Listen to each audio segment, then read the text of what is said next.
કચ્છના અબડાસાના નલિયામાં કમોસમી વરસાદ બાદ બજારમાં પાણી વહી નીકળ્યા।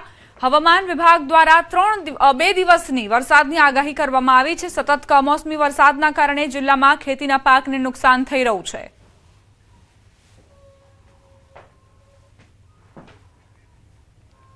સુરેન્દ્રનગર ધજાડા પાસે પોલીસે સાંગોઈ ગામની સીમમાંથી વિદેશી દારૂનો મસમોટો જથ્થો ઝડપી પાડ્યો। પોલીસથી બચવા બુટલેગરે અજીબ કિમિયો અપનાવ્યો। સાંગોઈ ગામના રામકુભાઈ ઉર્ફે લાલો શાંતુભાઈ તકમરિયા નામના શખ્સે પોતાની વાડીની બાજુમાં આવેલા વોકળામાં ભોંયરું બનાવીને વિદેશી દારૂનો જથ્થો છુપાવ્યો હતો।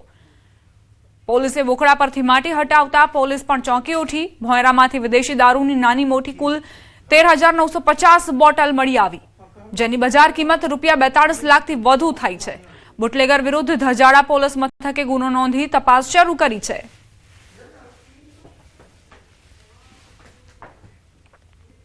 મહેસાણાના કડીમાં થોડાક દિવસ પહેલા ક્ષત્રિય યુવક પર ઘાતકી હુમલો થવા મામલે ક્ષત્રિય સમાજ આકરા પાણીએ।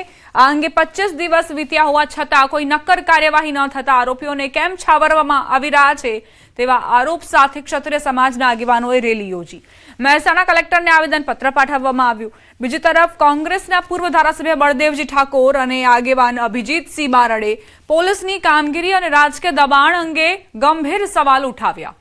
ક્ષત્રિય આગેવાનોના સ્પષ્ટ આક્ષેપ છે કે કોઈ રાજકીય માથું આ ગુનેગારોને છાવરી રહ્યું છે, જેના કારણે પોલીસ તંત્ર ઢીલી નીતિ અપનાવી રહ્યું છે। તો હવે આ સમગ્ર મામલે આક્રોશ વધતા મામલો વધુ ઉગ્ર બને તેવા એંધાણ છે। પહેલા કડી મુકામે જે બનાવ બન્યો અને મનીષભાઈના દીકરા યુવરાજને જે ઢોર મારવામાં આવ્યો, જે કૃત્ય તમે કદાચ કેમેરામાં જુઓ તો આપણે જોઈ પણ ના શકીએ। એના શરીરની અંદર 40 ફ્રેક્ચરો કરવામાં આવ્યા છે। છતાંય આ મહેસાણાની પોલીસ એ સાચી તપાસની દિશા તરફ જતી નથી। ક્ષત્રિય સમાજના યુવાન ઉપર જે હુમલો કરવામાં આવે છે એમાં ગંભીર ઇજાઓ પહોંચે છે। આજે દીકરાની હાલત ખૂબ નાજુક છે, હોસ્પિટલાઇઝડ છે। એટલે આ ગુના સંદર્ભે જે પણ આરોપીઓ છે આજે પણ નાસ્તા પડતા છે, એમના ઉપર તાત્કાલિક એક્શન લેવામાં આવે। માલધારી, રબારી, ભરવાડ અને ચારણ સમાજના લોકોને અનુસૂચિત જાતિના દરજ્જામાંથી દૂર કરવાની કાર્યવાહીના સમાચાર સામે આવતા સમાજમાં સરકારના નિર્ણય સામે રોષ જોવા મળી રહ્યો છે। આ સમુદાયોને અનુસૂચિત જાતિ એસટીના દરજ્જામાંથી દૂર કરવાની કાર્યવાહી શરૂ કરાઈ હોવાના સંકેત મળતા આજે લોકોમાં ચિંતા અને વિરોધના સૂર જોવા મળી રહ્યા છે। આ નિર્ણય સામે વિરોધ નોંધાવવા માલધારી, રબારી, ભરવાડ અને ચારણ સમાજના લોકો ગીર ગઢડા મામલતદાર કચેરી એકત્ર થયા હતા અને સરકાર વિરુદ્ધ સૂત્રોચ્ચાર કરી વિરોધ દર્શાવ્યો હતો। સાથે જ સમાજના આગેવાનો અને લોકોએ એકત્રિત થઈ ચીમકી ઉચ્ચારી છે કે જો આ નિર્ણયને પાછો નહીં ખેંચવામાં આવે તો આગામી સ્થાનિક સ્વરાજની ચૂંટણીના બહિષ્કારની પણ ચીમકી ઉચ્ચારી। અને અમારું એવું કહેવાનું છે કે ભાઈ અમને અન્યાય થાય છે। આજે કનુભાઈ 4 તારીખે બોલ્યા કે એસટીનો દરજ્જો આનો લઈ લેવો જોઈએ ને આપણે આને ઓબીસીમાં લઈ લેવા, તો આ આજકાલનો જ નથી, 1956 થી છે। આ આંબેડકરે આ ન્યાય અમને આપેલો છે। કોઈ આ નવું કાંઈ તે દિવસે આ સરકાર ભાજપ સરકાર હતી નહીં તે દિવસે। પણ હાસું તો સરકાર હોય કે બાપ હોય, આપણો બાપ હોય ને એને હાસું તો કરવું જ પડે, તો એને ખ્યાલ આવે કે ના ના બરોબર છે। જો માવતર છે એ સમાન છે, એની ભૂલ ન હોય, ભૂલ આપણી હોય, પણ છતાંય આપણી ભૂલ પગે લાગીને પણ માવતરને 2 શબ્દ કહેવા પડે। તો સમાજ ડિસ્કો કરે છે એ બરોબર છે, પણ હવે તો સરકારે ડિસ્કો આદર્યો, એટલે ડિસ્કા બંધ કરો। સમાજ કરે એને કરવા દો, સરકાર માટે એ નફરત છે।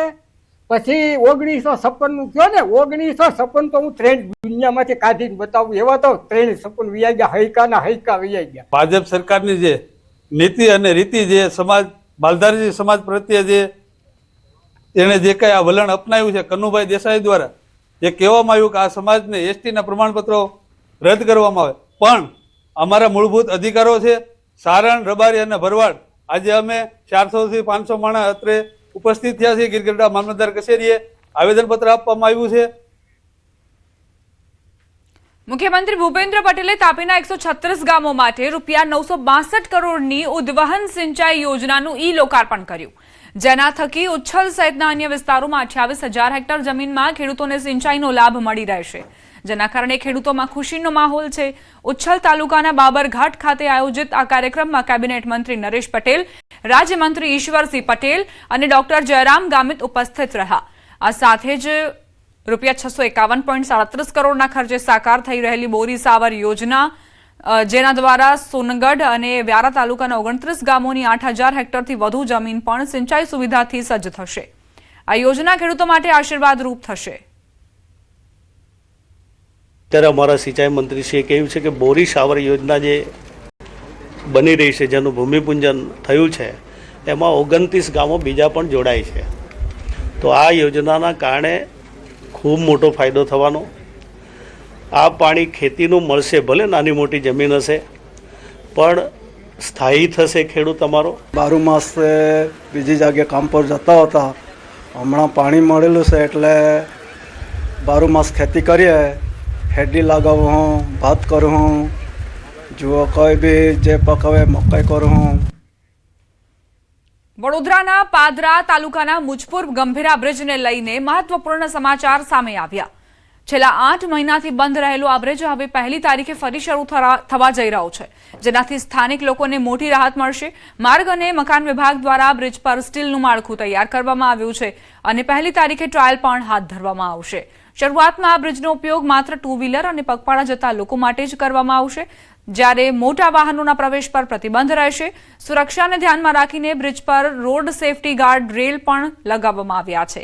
બ્રિજ બંધ હોવાના કારણે હજારો લોકોને ભારે મુશ્કેલીનો સામનો કરવો પડતો હતો, પરંતુ હવે બ્રિજ શરૂ થતાં જ પરિવહન વ્યવસ્થા સરળ બનવાની સાથે સુવિધાયુક્ત બનશે તેવી આશા વ્યક્ત કરવામાં આવી રહી છે.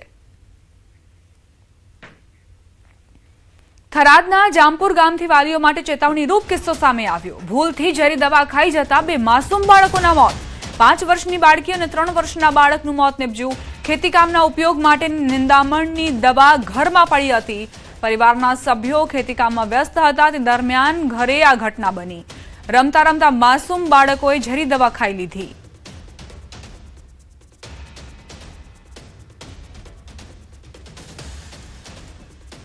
વડોદરાના કરજણમાં અકસ્માતમાં 2 વ્યક્તિના મોત. નર્મદા નદી કિનારે લીઝમાં જવાના રસ્તે અકસ્માત. બાઇક સ્લીપ થતા ડમ્પરના ટાયર નીચે આવતા મોત.